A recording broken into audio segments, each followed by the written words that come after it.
오늘 말씀드린 것처럼 예수 그리스도께서 부활하신 거룩한 부활의 아침입니다. 온 세상이 많은 사람들이 예수님의 부활에 대해서 이야기를 합니다. 하지만 정말 세상이 이야기하는 것이 예수님의 부활인지 아니면 그 부활을 통해서 우리가 누리게 되는 이런 휴가의 기간인지 하는 것에 대해서는 아마도 좀 의견이 분분하지 않을까 싶습니다. 과연 이 부활의 아침에 예수 그리스도께서 나를 위해서 죽으셨다가 부활하셨다는 것이 여러분의 삶에 그리고 신앙의 믿음에 과연 어떤 의미가 되고 있으십니까? 예수님께서 부활하셨다는 것이 여러분들의 신앙과 믿음과 삶에 있어서 어떤 영향을 끼치고 있습니까? 다른 말로 표현하면 우리가 좀 역으로 생각하면 조금 더 이해하기가 쉽지 않을까 싶습니다. 만일 예수님께서 부활하지 않으셨다면 과연 여러분은 어찌 되셨을까요? 그리고 만일 여러분들이 오늘 알게 된 사실이 예수님이 부활하신 것이 아니라면 여러분들은 앞으로 어떻게 반응하실까요? 괜찮습니다. 예수님이 부활하지 않으셨어도 제 믿음에는 전혀 변함이 없습니다. 걱정하지 마십시오. 저 그 정도 가지고 흔들리는 사람 아닙니다. 이렇게 말할 수 있는 분이 있다면 과연 우리가 그런 분을 향해서 참 믿음이 대단하십니다. 이렇게 말씀할 수 있는 걸까요? 저는 예수님이 부활하셨든 부활하지 않으셨든 그것과 관계없이 예수님을 믿고 하나님을 믿습니다. 이렇게 말씀하는 분을 향해서 참 믿음이 굳건하십니다 라고 우리가 과연 말할 수 있겠습니까?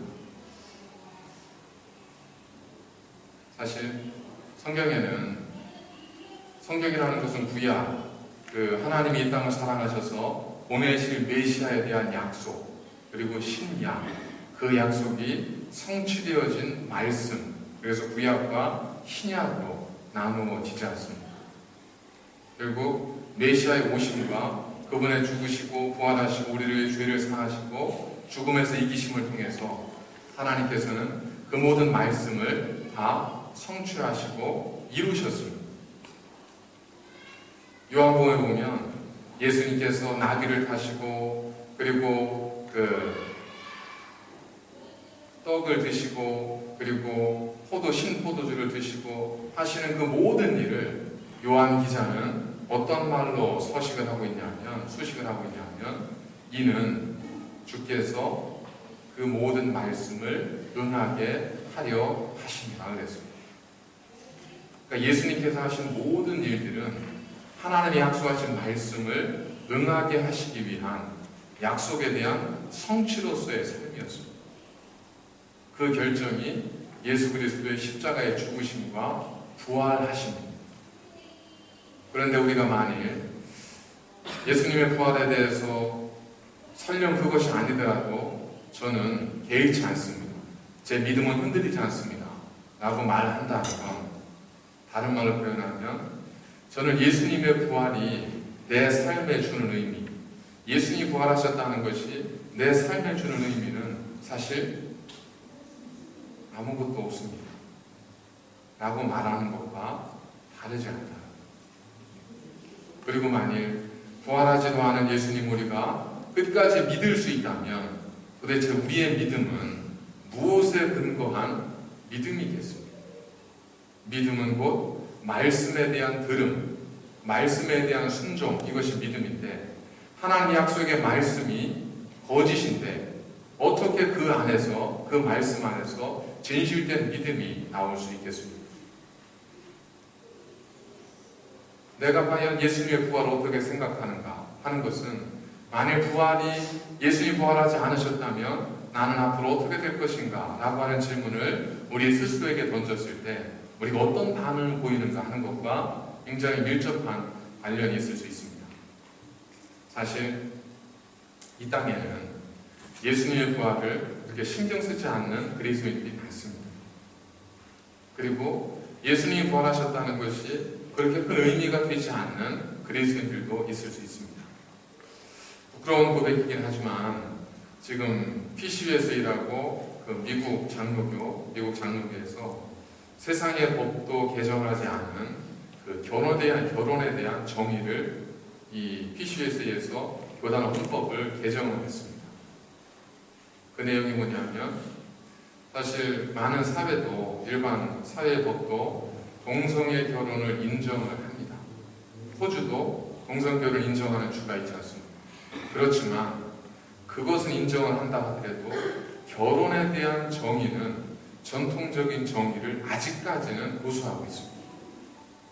그런데 이 PCUSA에서 결혼에 대한 정의를 어떻게 새롭게 정의를 내렸냐면 예전에는 남자와 여자의 결합이었지만 바뀌어진 헌법에 의하면 두 사람의 결합입니다.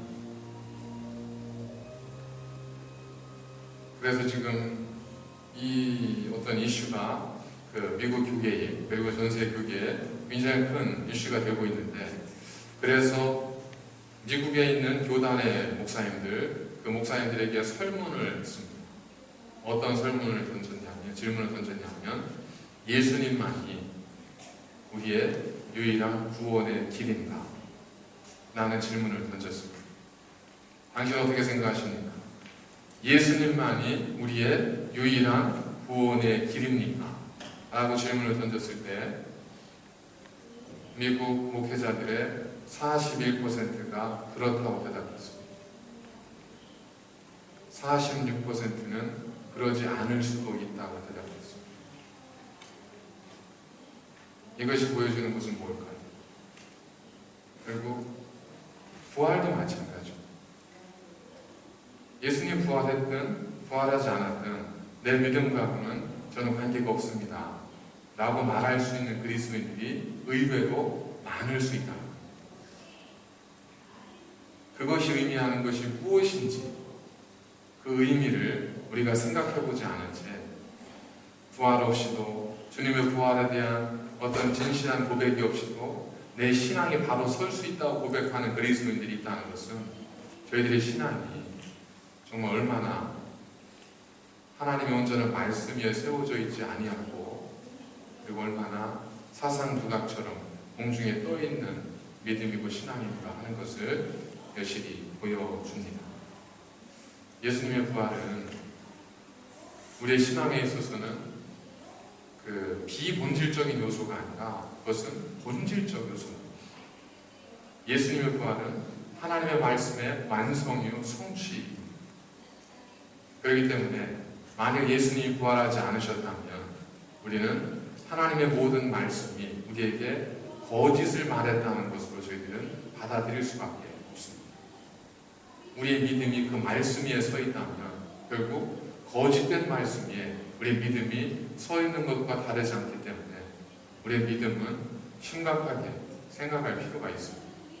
하나님에 대해서도 정말 심각하게 생각할 필요가 있는 겁니다.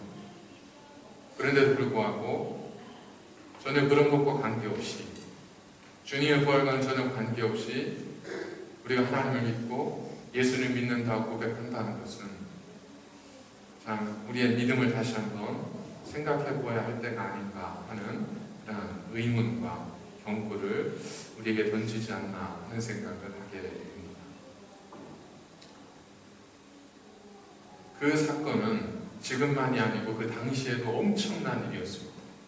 예수님이 부활하셨다는 것이 얼마나 그 당시에 대단한 일이었었냐면, 그 유대인들에게는 최고 종교 기관, 지금으로 따지면 대법원 정도 되겠죠. 이 최고 종교 기관, 산헤드린이라고 하는 종교 기관이 있는데 이곳에서 예수의 죽음과 부활을 전했던 베드로와 요한을 잡아들였습니다. 그래서 밤새도록 그들을 취조하고 이튿날 판결을 내리는 겁니다. 그런데 그 판결의 내용이 뭐였었냐면, 다시는 가서 예수의 이름으로 전하지도 가르치지도 말라 했습니다. 통상 이런 판결문이 나오려면 이런 판결문이 나올 수밖에 없는 어떤 합당한 근거가 있어야 되지 않겠습니까? 예를 들면 예수 그리스도는 사실 부활한 것이 아니기 때문에 그의 주장은 거짓이기 때문에 너희들은 앞으로 예수 그리스도를 통하여 그 이름으로 말하지도 전파하지도 말라. 이렇게 말하면 이게 합리적 타당성을 가지고 있는 건데, 이 종교 지도자들의 주장은 예수 그리스도를 부정하지를 못합니다. 이 대제사장들과 바리새인들과 사두개인들과 서기관들은 예수 그리스도의 부활을 부정하지를 못합니다. 그가 하나님의 아들이시라는 것도 부정하지를 못했습니다. 판결문 속에 그는 너희들이 주장하는 것처럼 하나님의 아들이 아니니 너희는 그 이름으로 말하지 말라 라고 하면 이 판결의 근거가 분명히 있는 건데, 그는 그렇게 주장할 수가 없었습니다. 마치 2012년에 한국의 그 대통령 선거에 관련된 이 국정원 직원의 댓글 사건이 그 법원의 사법부의 심판을 받은 적이 있었습니다. 국정원 직원이 그 인터넷 사이트에서 이제 야당 후보나 야당 대통령 후보자에 관련된 이제 악성 댓글을 단다든지, 혹은 그 본인들이 지지하는 후보자에게 유리한 이런 어떤 댓글을 단다든지 하면서 이 정치 개입의 중립성을 갖춰야 될 공무원이 적극적으로 이제 정치에 개입한 사건이었습니다. 그래서 한국이 떠들썩했죠. 그 문제는 대선의 무효성까지 주장할 정도의 야당이 큰 이슈였었습니다. 그 이슈에 대한 법원의 판단, 최종적 결정은 뭐였었냐면 정치 개입은 있었으나 선교 개입은 아니다 라는 거였습니다. 이 판결이 난 후로 네티즌들이 그 판결을 조롱하면서 여러 가지 패러디물들을 쏟아냈습니다. 음주를 하고 운전을 했지만 음주운전은 아니다. 때리기는 했지만 폭행은 아니다. 훔치기는 했지만 도적질은 아니다. 이러면서 사법부를 조롱하고 비난하는 엄청난 패러디물들을 쏟아냈습니다. 그걸 보면서 온 국민이 느끼는 것이 뭐겠습니까? 얼마나 급했으면 저럴까? 얼마나 빠져나갈 길이 없었으면 저런 판결을 내릴까? 누가 들어도 앞뒤가 맞지 않는다는 걸 아는 판결을, 최고의 사법 정의를 가르는 이 법원에서 그런 판결을 내렸다는 건 그만큼 궁색했다는 거지 않겠습니까? 오늘 판결이 그렇습니다. 그들에게 최고 종교 회의 기관이었던 이 산헤드린에서 예수의 이름으로 말하지도 가르치지도 말라 판결을 내린 겁니다. 자, 그랬더니 그 판결문을 받아든 베드로와 요한이 뭐라고 이야기를 했냐면, 하나님 앞에서 너희 말 듣는 것과 하나님 말씀 듣는 것 중에 어떤 것이 옳은가 판단하라 하고 이렇게 질문을 던져버리고 선포를 해버리고. 여러분, 누가 누구를 판단하고 있습니까? 지금 상황이 어떻게 되는 걸까요? 지도자들은 아무것도 하지마, 어쨌든 아무것도 하지마. 그랬을 때 베드로와 요한은 하나님 앞에서 너희 말 듣는 것과 하나님 말씀 듣는 것 중에 어떤 것이 옳은지 판단하라. 오히려 당당하게 이야기합니다. 거기서 그치지 않습니다. 우리는 우리가 보고 들은 것을 전하지 아니할 수 없노라. 오히려 그 판결을 내린 대제사장들과 종교 지도자들을 부끄럽게 만들고 그들을 창피하게 만들어 버렸습니다. 그런데 놀랍게 그러한 베드로와 요한의 어떤 선언과 선포에도 그들이 할 수 있는 일이 아무것도 없었습니다.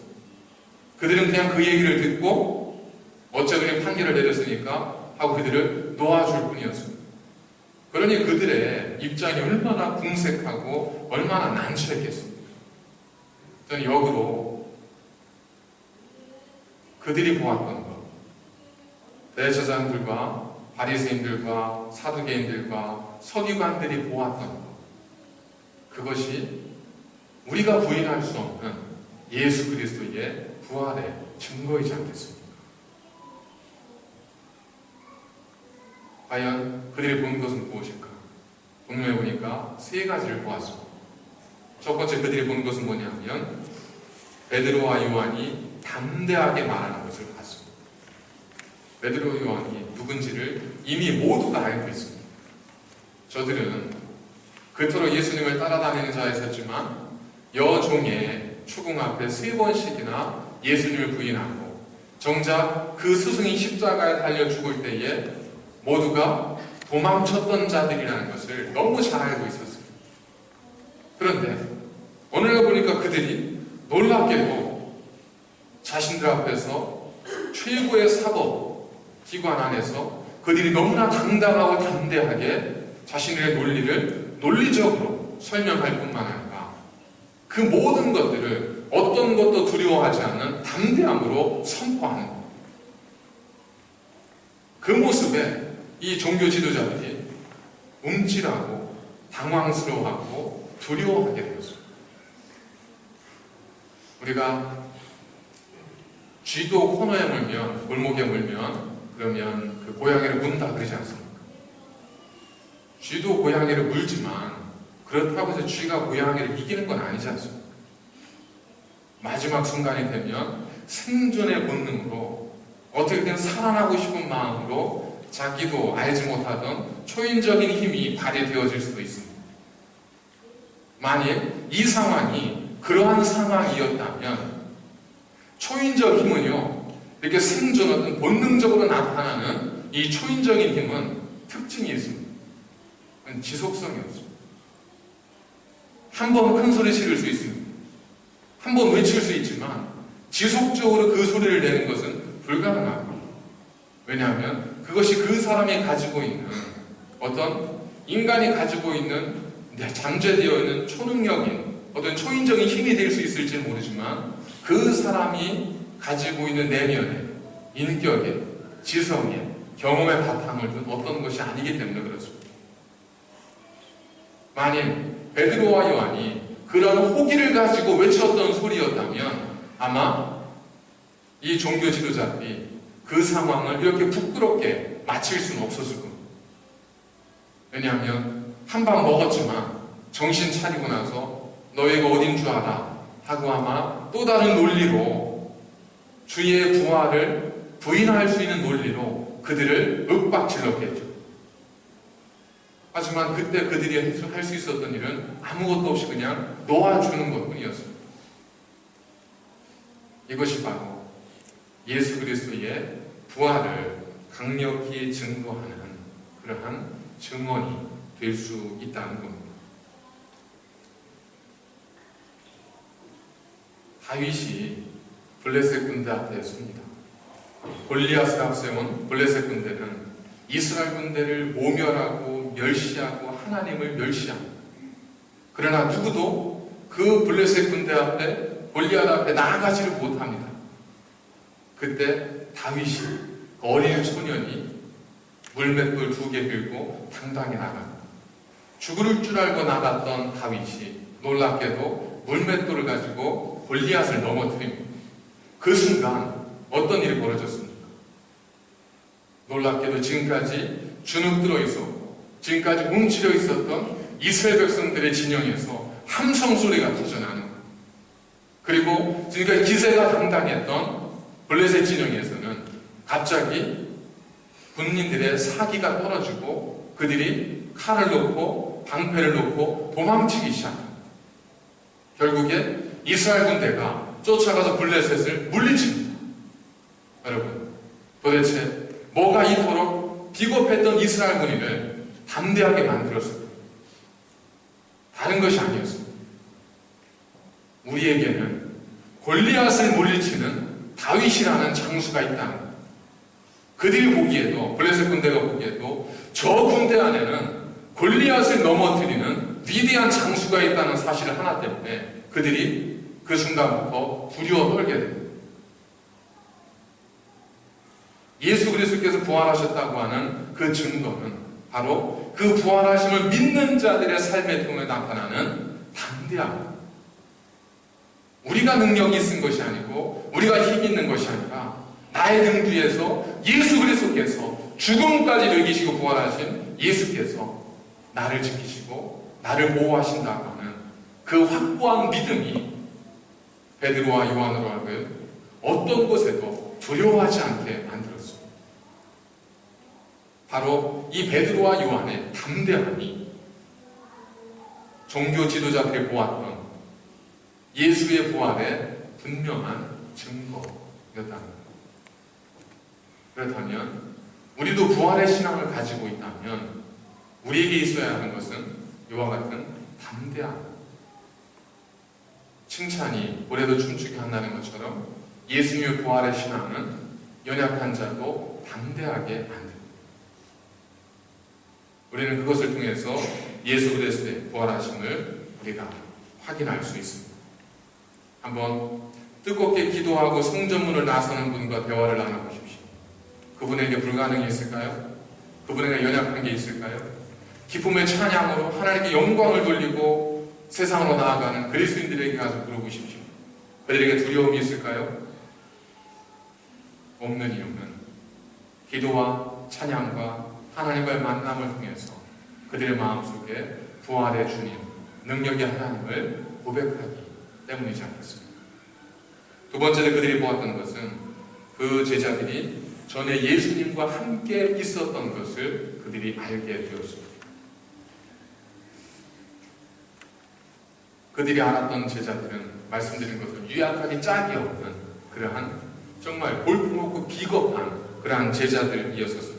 그러나 놀랍게도 그들의 모습이 떠오르면 떠오를수록 지금의 상황은 기적이 될 수밖에 없는 거예요. 그들이 연약한 모습이 기억나면 기억날수록 지금의 상황은 더욱더 예수 그리스도가 부활하셨다고 하는 것을 믿지 않으면 안 되는 상황이 되는 거예요. 왜냐하면 그들이 누구인지 너무 잘 알기 때문에, 얼마나 연약하고 얼마나 비겁했고 얼마나 유약한 존재인지를 이 유대인들이 너무나 잘 알았기 때문에 지금의 이 상황을 통해서 정말 예수 그리스도께서 부활하시지 않고는 어떻게 저들이 이렇게 변할 수 있겠는가 하는 걸 그들 스스로가 고백할 수밖에 없다는 것. 이처럼 우리는 우리의 연약함, 우리의 나약함, 우리의 부족함, 이것을 우리는 핸디캡으로 살아가는 경우들이 얼마나 많습니까? 하지만 놀랍게도 부활의 주님을 만날 때에는 오히려 그런 우리의 연약함이 하나님의 영광을 나타내고 하나님의 살아계심을 증거하는 가장 강력한 증거가 될 수 있다는 것. 진짜 아쉬운 마음을 드리는 거긴 하지만 제가 존경하는 목사님 가운데 이재철 목사님이라고 하는 분이 계신데, 이분은 한국의 신학생들이 존경하는 목회자 순위에도 보면 항상 탑에 랭킹되는 그런 분입니다. 이분은 젊었을 때 안 해본 것이 없었습니다. 돈을 너무나 많이 벌었기 때문에 토요일 오전 일 마치고 비행기 타고 일본에 건너